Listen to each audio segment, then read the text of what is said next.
Hi friends, Karthi Revathi சீரியலை பற்றி தான் இந்த வீடியோவில் நம்ம பார்க்க போகிறோம். கார்த்தி ரேவதி சீரியலுக்கான ஒரு ப்ரோமோ அப்டேட் வந்திருக்கு. வாங்க என்ன நடக்குதுன்னு சொல்லிட்டு பார்க்கலாம். வீடியோக்குள்ளே போகிறதுக்கு முன்னாடி நம்ம சேனலை சப்ஸ்கிரைப் பண்ணாமல் இருந்தால் மறக்காமல் சப்ஸ்கிரைப் பண்ணிக்கோங்க. அப்போ தான் நான் போடுற உடனுக்குடன் நோட்டிஃபிகேஷன் அப்டேட் வீடியோஸ் உங்களுக்கு வரும். இன்னொன்று என்னென்னா, கமெண்ட்ஸில் பார்த்தீங்கன்னா இதெல்லாம் உண்மையாக கண்டிப்பாக அடுத்தது நடக்க தான் போகுதா அப்படின்னு சொல்லிட்டு டவுட்டாகவே நிறைய வீடியோலாம் பார்த்துட்டு கேட்குற மாதிரி இருக்குது. ஸோ இப்போ அந்த கமெண்ட்ஸ்க்கான ரீப்ளை என்னென்னா, கண்டிப்பாக இதெல்லாம் நடக்க போகிற ஒரு அப்டேட் தான். அதாச்சும் அடுத்தது கார்த்திக் தீபம் ஆகட்டும், சாமந்தி சீரியல் ஆகட்டும், அடுத்தது என்ன டெலிகாஸ்ட் ஆக போதோ அதை தான் நம்மளோட ப்ரோமோவாகட்டும் விவாக நீங்கள் பார்ப்பீங்க நம்மளோட வீடியோஸில். ஸோ கண்டிப்பாக அடுத்தது என்ன நடக்க போகிற விஷயமோ அதை தான் நான் வீடியோவாக அப்லோட் பண்ணிகிட்ருக்கேன். ஸோ உங்கள் சப்போர்ட் கண்டிப்பாக தேவை. ஸோ நீங்கள் சப்போர்ட் பண்ணால் மட்டும்தான் நான் மோட்டிவேட்டாக அடுத்தடுத்த வீடியோக்கான அப்டேட்டெல்லாம் ஷேர் பண்ண முடியும். இப்போ வாங்க என்ன நடக்குதுன்னு சொல்லிட்டு பார்க்கல. நம்மளோட கார்த்திகை தீபம் சீரியலில் இப்போ பார்த்தீங்கன்னா நம்மளோட ரேவதியை கோயிலுக்கு கூட்டிகிட்டு போயிட்டு நல்லா சாமியை வேண்டிகிட்ருக்காங்க.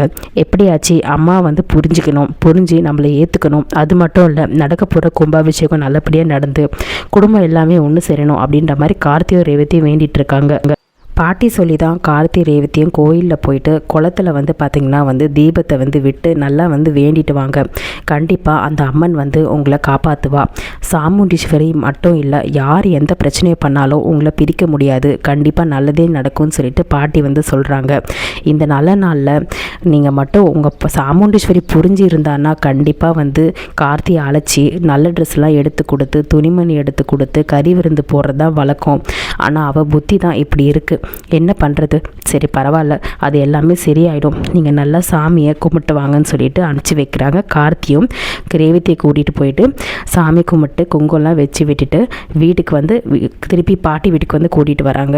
இப்போ பார்த்திங்கன்னா ரேவதி இதெல்லாம் மனசில் போட்டுக்காத, நீ நல்லபடி இருந்தால் மட்டும்தான் நம்ம இந்த விஷயத்தை எல்லாமே நம்ம முன்னே இருந்து எல்லாத்தையும் சமாளிக்க முடியும்னு சொல்லிட்டு கார்த்தி சொல்கிறாரு. பாட்டியும் அதே தான் சொல்கிறாங்க. இந்த மாதிரி வேலைக்கு சாப்பிடாம மனசை போட்டு குழப்பிக்காத அப்படின்ற மாதிரி ஆறுதல் சொல்லிகிட்ருக்காங்க. நம்மளோட ரேவதிக்கு ஒரு சின்ன ஏக்கம் வருது. மாமா, எனக்கு என்னோடய வீட்டில் இருக்க எல்லாரையும் பார்க்கணும் போல் ஆசையாக இருக்குது. அன்றைக்கி நான் அப்பா கிட்ட இந்த மாதிரி நான் போகிறேன் அப்படின்னு சொல்லிட்டு வந்தேன். அப்பா ரொம்ப சந்தோஷப்பட்டு, இதுக்கு தாம்மா நான் இத்தனை நாளாக ஆசைப்பட்டேன், நீ நல்லபடியாக போய் கார்த்தியோட நீ வாழணும், மாப்பிள்ளையோட வாழ்ந்தாதான் எனக்குமே சந்தோஷம். உங்கள் அம்மான்னு சொல்லிட்டு நீ அவளை நம்பி இங்கே இருந்தீங்கன்னா உன்னோட வாழ்க்கை வீணாக போகிறத பார்த்து நான் தான் கஷ்டப்பட்டுருக்கேன்னு சொன்னார். அவரோட திருப்திக்கு நான் இங்கே என்னோடய விருப்பத்துக்கும் சரி அவரோட திருப்திக்கும் நான் இங்கே வந்துட்டேன். இருந்தாலுமே அக்கா, மாமா, சுவாதி, அப்பா இவங்களெல்லாம் நான் பார்க்கணும் போல இருக்குது அப்படின்னு சொல்கிறாங்க.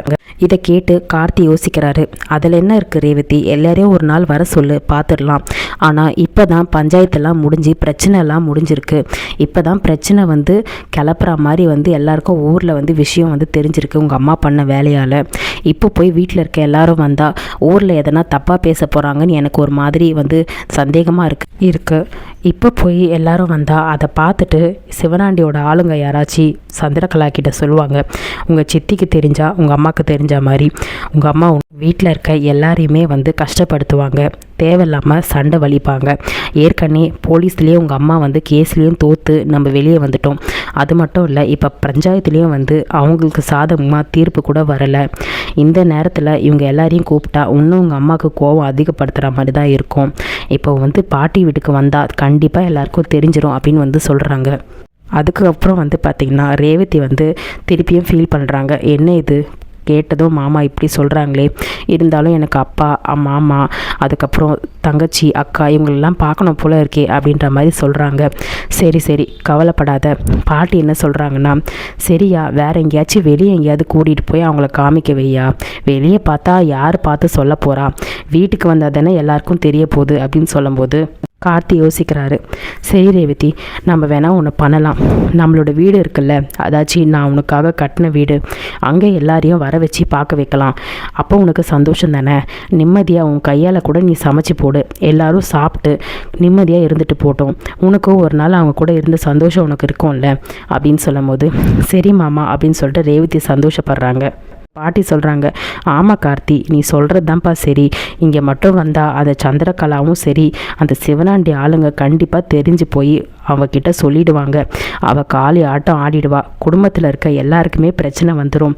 எனக்கு தெரிஞ்சு அந்த வீட்டில் எல்லாரையும் வந்து பார்க்கறது மட்டும்தான் சரி அப்படின்னு சொல்லிட்டு பாட்டியும் வந்து சொல்கிறாங்க. சரி, உன்னை ஏன்ப்பா காத்திருக்கிற? நாளைக்கே ஒரு நல்ல நாளாக பார்த்து நீ என்ன பண்ணு, வீட்டில் இருக்க எல்லாரையும் ரேவதியை பார்க்குறதுக்கு வர சொல்லுன்னு சொல்லிட்டு மயில் வாகனத்துக்கு கார்த்தி வந்து ஃபோன் பண்ணுறாங்க. மயில் வாகனம் ஃபோன் எடுத்து, சொல்லு சகல, எப்படி இருக்கப்பா, ரேவதி எப்படி இருக்கா அப்படின்ற மாதிரி கேட்குறாரு. ரேவதி ரொம்ப நல்லா இருக்காங்க. அப்போ மயில் வாகனம் சொல்கிறாரு, இங்கே பாருப்பா, ரேவதி கண்டிப்பாக நல்லா இருப்பான்னு எங்களுக்கு தெரியும். ஏன்னா அவ விட்டு நீ தூரமாக இருக்கும் போதே ரேவதிக்கு எந்த ஆபத்து வந்தாலும் நீ தடுத்து நிறுத்திடுவேன்.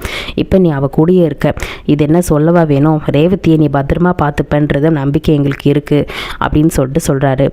என்ன விஷயம்ப்பா, ஏதாவது விஷயமா அப்படின்னு சொல்லிட்டு கேட்கும்போது, இல்லைங்க, அத்தையை நினச்சாதான் கொஞ்சம் கஷ்டமாக இருக்குது. ரேவதி வேறு அதை நினச்சே ரொம்ப வருத்தப்பட்டுருக்கா அப்படின்னு சொல்லிட்டு இருக்காங்க. அது மட்டும் இல்லை, ரேவதிக்கு முன்னாடி வந்து இப்போ பஞ்சாயத்தில் வேறு ரேவதி வந்து என் கூட தான் வாழ விருப்பம்னு சொன்னதுனால பஞ்சாயத்தில் வந்து அவங்களுக்கு சாதகமாக தீர்ப்பு வரல. அந்த கோவத்துலேயும் சரி, அத்தை வந்து 30 நாளில் ரேவதி என்கிட்டேருந்து பிரித்து காட்டுறேன்னு சொல்லிட்டு போயிருக்காங்க. அதை நினச்சி ரேவதி ரொம்ப வருத்தப்பட்டுருக்காப்பா அப்படின்னு சொல்லும்போது, அதெல்லாம் விடுப்பா, நீங்கள் 2 பேர் ஒத்துமையாக இருந்து ரேவதி மட்டும் ரொம்ப ஸ்ட்ராங்காக இருந்தாங்களாம். அத்தை மாதிரி 1000 பேர் வந்தாலும் பிரிக்க முடியாது. அத்தையோட கோவம் குறையணும்னு சொல்லிட்டு நீங்கள் போய் சாமியை வேண்டதை பாருங்கள். அத்தை அப்படி தான் இருப்பாங்க. கூடவே சின்னத்தை பண்ணுற வேலை தான்ப்பா இதெல்லாம் அப்படின்னு சொல்லிட்டு சொல்கிறாங்க. அதை பற்றி நீங்கள் சொல்லவே தேவையில்லைங்க. அத்தையோட கோவத்துக்கு மூல காரணமே அவங்க தான்றது எனக்கு தெரியும். அவங்க பண்ணுறதுனால தான் அத்தை இப்படி இருக்காங்க அப்படின்னு வந்து சொல்லிட்டு இருக்காங்க கார்த்தி. இப்போ வந்து பார்த்திங்கன்னா நம்மளோட கார்த்தி சொல்கிறாரு, ரேவதிக்கு ஒரு ஆசை இருக்குங்க. அன்றைக்கி எல்லார்கிட்டேயும் சொல்லிட்டு வந்ததோட சரி, உங்கள் யாரையுமே பார்க்க முடியல. அவள் வீட்டில் தனியாக தான் இருக்கா. உங்கள் எல்லாரையும் பார்க்கணுன்னு சொல்லிட்டு அவள் ஆசைப்படுறா. அதனால் நீங்கள் மாமா, சுவாதி, அதுக்கப்புறம் ரோகிணி எல்லாரும் வந்து என்னோட ரேவதிக்காக கட்டின புது வீட்டுக்கு நீங்கள் எல்லாரும் வாங்க. ரேவதி கையால் உங்களுக்கு சமைச்சு போட்டு உங்கள் கூட இருக்கணும்னு சொல்லிட்டு ஆசைப்படுறா அப்படின்னு சொல்லிட்டு சொல்கிறாங்க. அப்போ வந்து, ஐயோ என்னப்பா சொல்கிற, ரேவதி பார்க்க ஆசைப்படுறா அப்படின்னு சொன்னது பரவாயில்ல, ஆனால் இப்போது அத்தையை மீறி நாங்கள் எப்படிப்பா வர முடியும்? எனக்கு ரொம்பவே வந்து பயமாக இருக்குப்பா. அத்தை ஏற்கனவே உச்சக்கட்ட கோவத்தில் இருக்காங்க. இந்த நேரத்தில் நாங்கள் வந்தால் என்ன ஆகுறது? சரி, ஏதாவது சாக்கு சொல்லி தான் வர பார்க்கணும் அப்படின்னு சொல்லும் போது இந்த விஷயத்த நம்மளோட ராஜராஜன் கிட்டேயோ ரோகிணி கிட்டேயோ சொல்கிறாங்க. மாமா, இந்த மாதிரி ரேவதி ரொம்பவே வந்து வருத்தப்பட்டுட்டு இருக்காளாம். அன்னைக்கு போனதோட சரி, அதுக்கப்புறம் நம்மளெல்லாம் பார்க்க முடியலன்னு சொல்லிட்டு வருத்தப்படுறாளாம். நம்ம போய் ரேவதியை பார்த்துட்டு வந்துடலாம் அப்படின்னு சொல்லும் போது ராஜராஜன் சொல்கிறாங்க, ஆமாம் மாப்பிள்ள, என் பொண்ணை பார்க்க முடியலன்னு சொல்லிட்டு எனக்கும் வருத்தமாக தான் இருக்குது. எங்கே இந்த விஷயத்தை இவ தெரிஞ்சால் காளி ஆட்டம் ஆடிடுவா. எப்படியாவது போய் சொல்லிவிட்டு நம்ம எல்லாரும் போய் பார்த்துட்டு வந்துடலாமா அப்படின்னு சொல்லிட்டு சொல்கிறாங்க. சரி மாமா, கோயிலுக்கு எதனா போயிட்டு வரோன்னு சொல்லிட்டு போய் சொல்ல வேண்டியதான், வேறு என்ன பண்ணுறது அப்படின்னு சொல்லும்போது சாமுண்டீஸ்வரி கிட்ட வந்து இந்த விஷயத்தை வந்து சொல்கிறாங்க. நாளைக்கு நாங்கள் கோயிலுக்கு போகிறோம் அப்படின்னு வந்து சொல்கிறாங்க. ஆனால் சாமுண்டீஸ்வரி என்ன திடீர்னு கோயில் அப்படின்னு வந்து கேட்குறாங்க. இல்லை எங்களுக்கு கோயிலுக்கு போனோம் போல் தோணுது, நீ வரியா அப்படின்னு சொல்லிட்டு ராஜராஜன் கேட்குறாரு. அப்போது அதெல்லாம் நான் வரலை, நீங்கள் வேணால் போயிட்டு வாங்கன்னு சொல்லிட்டு ஒரு மாதிரி விரத்தியாக சொல்கிறாங்க. சரி மாப்பிள்ளை, நம்ம போயிட்டு வந்துடலான்னு சொல்லிட்டு போகிறாங்க. இப்போது கோயிலுக்கு போகிறதுன்னு சொல்லிட்டு பொய் சொல்கிறத வந்து நம்மளோட சந்திரகலா வந்து ஒட்டு கேட்டுட்டாங்க ரோகிணி பேசுகிறத. இப்போது நம்மளோட சாமுண்டீஸ்வரி கிட்ட சொல்கிறாங்க, அக்கா அவங்க கோயிலுக்கெலாம் போகல, அவங்க வந்து ரேவதி வந்து கார்த்தி வந்து ரேவதி கோசம் கட்டின வீட்டுக்கு தான் போகிறாங்களாம் அப்படின்னு சொல்லிட்டு சொல்கிறாங்க. அவங்களுக்கு எவ்வளோ தைரியம் இருந்தால் இதெல்லாம் அவங்க பண்ணிகிட்டு இருப்பாங்க. என் கோவத்தை இன்னும் அதிகப்படுத்திட்டே இருக்காங்க சந்திரா அப்படின்னு சொல்லும்போது, விடுக்கா, இதெல்லாம் வந்து நீ எடுத்துக்கிட்டால் இன்னும் பெரிய விஷயமாக தான் போயிடும் அப்படின்னு சொல்லும்போது, இதுக்கு ஒரு முடி கட்டுறேன்னு சொல்லிட்டு நம்மளோட ரேவதியோட ஃப்ரெண்டாகிய ஒருத்தரை வர வைக்கிறாங்க. வர வச்சு இந்த மாதிரி நீ அவங்கக்கிட்ட நல்லபடியாக பேசி பழகு, அதை வச்சு அவங்கள அழிக்க நம்ம பிளான் போகணுன்னு சொல்லிட்டு பிளான் போடுறாங்க. அவங்கள வந்து வர வைக்கிறாங்க. வர வச்சு பேசுகிறாங்க நம்மளோட சாமுண்டீஸ்வரி.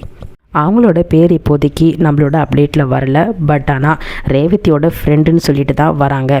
ஆனால் ரேவதிக்கான தெரிஞ்ச ஒருத்தவங்க தான். ஆனால் அவங்களே வந்து சாமுண்டீஸ்வரி பணத்துக்கு மயங்கி ரேவதிக்கு எதிராக வந்து நிற்க போகிறாங்க. இப்போது எல்லாரையும் வர வச்சிட்ருக்கார் நம்ம கார்த்தி. அதை பார்த்ததும் வீட்டை பார்த்ததும் எல்லாரும் சந்தோஷப்படுறாங்க. ரோகிணி எல்லாரும், பா கார்த்தி பாரு ரேவதிக்காக எப்படிப்பட்ட ஒரு வீட்டை கட்டியிருக்காரு அப்படின்னு சொல்லிட்டு. ஆமாம், என் மாப்பிள்ளை ரேவதிக்காக எவ்வளோ பெரிய வீட்டை கட்டியிருக்காரு, வீடு எவ்வளோ அழகாக இருக்குது, அதுவும் ரேவதிக்கு பிடிச்ச மாதிரி இருக்குது அப்படின்னு சொல்லிட்டு வீடு எல்லாத்தையுமே சுற்றி பார்க்குறாங்க. ரேவதியோட ஃபோட்டோ முதல் கொண்டு இருக்குது அப்படின்னு சொல்லிட்டு சொல்லும்போது அப்போ கார்த்தி வராரு. என்னம்மாம்மா வீடு நல்லா இருக்கா அப்படின்னு சொல்லிட்டு கேட்குறாரு. அப்போ வந்து பார்த்திங்கன்னா ரொம்பவே நல்லா இருக்கு மாப்பிள்ள. இதெல்லாம் வந்து நீங்கள் வாழ்ந்த மாதிரியே இருக்குது இந்த வீடை பார்க்கும்போது. இந்த வீட்டில் ரேவதியை வந்து கூட கண்டிப்பாக தாலி கட்டி கும்பாபிஷேகத்துக்குள்ளே நான் கண்டிப்பாக ரேவதி காலத்தில் தாலி கட்ட தான் போகிறேன். அத்தை மனசும் கண்டிப்பாக மாறும் மாமா அப்படின்னு சொல்கிறாங்க.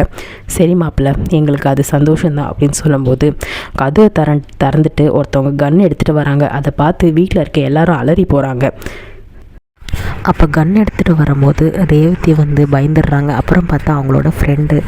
ஆனால் அவங்க ஃப்ரெண்டு மட்டும் இல்லை, நம்மளோட சாமுண்டீஸ்வரி இப்போதைக்கு ரேவதி கார்த்தியை பிரிக்கிறதுக்கு கொண்டு வந்த ஒரு ஆயுதம் தான் அவங்க. ஸோ அடுத்த அப்டேட்டில் அவங்க என்ன மூவ் பண்ண போகிறாங்கன்னு சொல்லிட்டு பார்க்கலாம். நம்மளோட ரிவ்யூ பிடிச்சிருந்தா லைக் அண்ட் சப்ஸ்கிரைப் பண்ணி சப்போர்ட் பண்ணுங்கள். தேங்க்யூ.